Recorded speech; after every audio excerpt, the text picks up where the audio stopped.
life is not always easy. There are times when it feels like everything is going against us, when we face obstacles that seem insurmountable, and when we feel like giving up. This is harder than I thought. Hard? That must mean it's bad. No. Every time you face disappointment, you face heartache, you face defeat, you face setbacks, it's preparing you for what this world has in store for you. It is the test that creates credibility. It is the test that creates trust. So if you're going through a bankruptcy moment, that's your test of being trusted. In other words, you never think that a crisis comes to conclude your life. It comes to give credibility to your life. What you're going through is going to give you the respect of other people observing you. There are people who are praying that you fail, and then they'll trust you when you don't. They hope you won't make it, and when you make it, they congratulate you. Don't listen to the naysayers. Accept the test as part of you becoming a successful person. Successful people are always survival testimonies. They weren't born successful. Success is a result of going through a furnace, sleeping with lions, being torn apart, being ripped apart, being criticized and attacked. Success is what people think of you after they try to kill you. Life gonna whip your butt. Life is gonna bully you. Stop whining. Stop crying. Nobody cares. Be demanding. Let it hit you, but don't let it punk you. This is not an opposition. This is an opportunity. I don't care if you've been beaten to the floor, if your legs are too tired to lift that weight. Break through that barrier and create new ones for you and for others to show off. Get back up and live life. If I really work hard and use my mind and I get creative, there's something out there that I haven't discovered. There's always an answer. You can do more than you think you can do. You can have more than you think you can have. The possibilities for you are unlimited. If you're coming back from adversity and devastation, it's unlimited of what you can do. There's no guarantee that because somebody is now down on their luck, they can never come back. Who can guarantee that you can't make? No one can do that. You don't know what the possibilities are for your life. You want your stuff?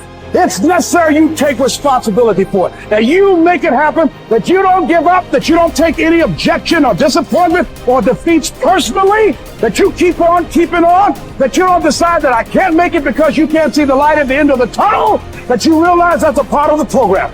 That's how I conquer, and that's how nobody has ever beaten me yet. I have never met anybody who became incredibly successful until they had suffered and sweated and sacrificed and kept their focus and fought through tears and trials and tests. And if you have a dream and you commit to it, it will come to pass. There's something that you could do that would radically change your life. Somebody could take the hand you've been dealt and win with it. Same circumstances, same ideas. They would do it through what they thought about your life. But we don't need somebody because we got you.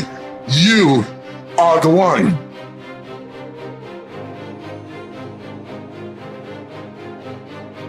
Remember then, that if you think the things which are by nature slavish to be free, and the things which are in the power of others to be your own, you will be hindered, you will lament, you will be disturbed, you will blame both gods and men. But if you think that only which is your own to be your own, and if you think that what is another's as it really is belongs to another, no man will ever compel you, no man will hinder you. You will never blame any man. You will accuse no man. You will do nothing involuntarily against your will. No man will harm you. You will have no enemy, for you will not suffer any harm. Now is the time to get serious about living your ideals. How long can you afford to put off who you really want to be? Your nobler self cannot wait any longer. Put your principles into practice. Now, stop the excuses and the procrastination. This is your life. You aren't a child anymore. The sooner you set yourself to your spiritual program, the happier you will be. The longer you wait, the more you'll be vulnerable to mediocrity and feel filled with shame and regret because you know you are capable of better. From this instant on, Vow to stop disappointing yourself. Separate yourself from the mob. Decide to be extraordinary and do what you need to do. Now. Never depend on the admiration of others.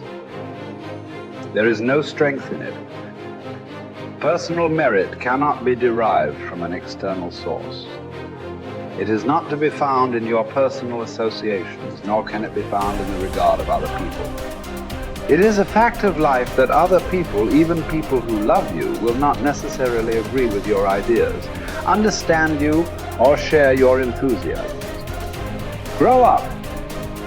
Who cares what other people think about you? Caretake this moment.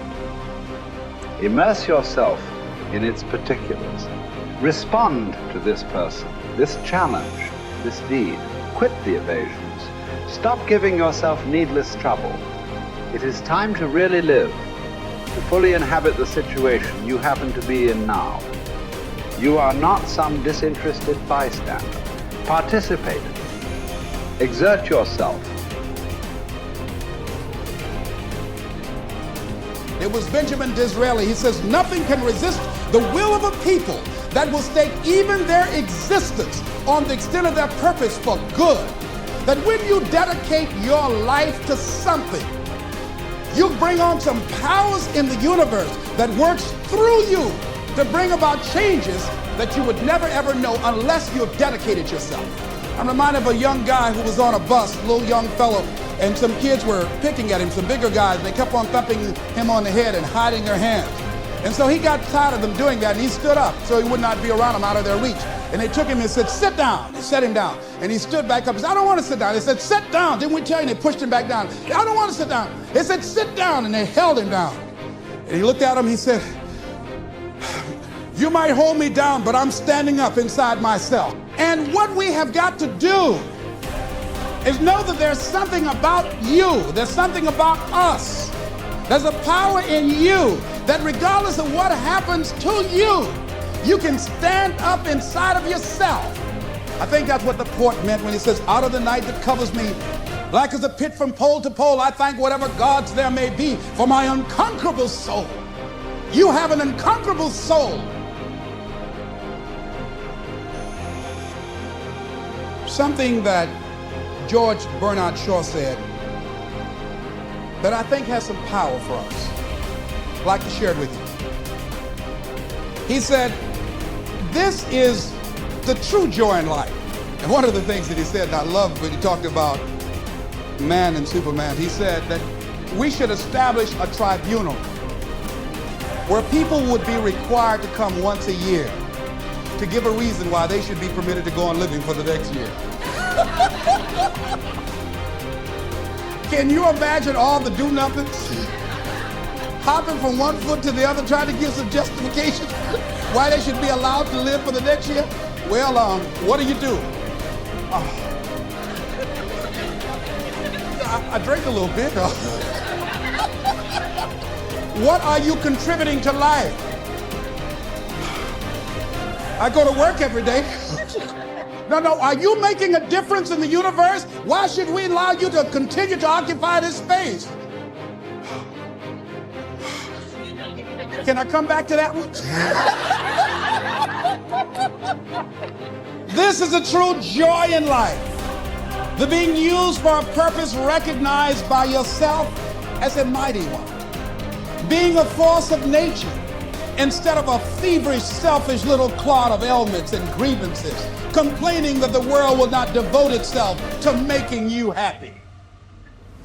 I am of the opinion, George Bernard Shaw goes on to say, that my life belongs to the whole community. And as long as I live, it is my privilege to do for it whatever I can. I want to be thoroughly used up when I die. For the harder I work, the more I live.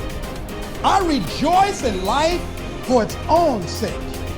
Life is no brief candle for me. It is a sort of splendid torch which I've got a hold of for the moment. And I want to make it burn as brightly as possible before handing it on to future generations.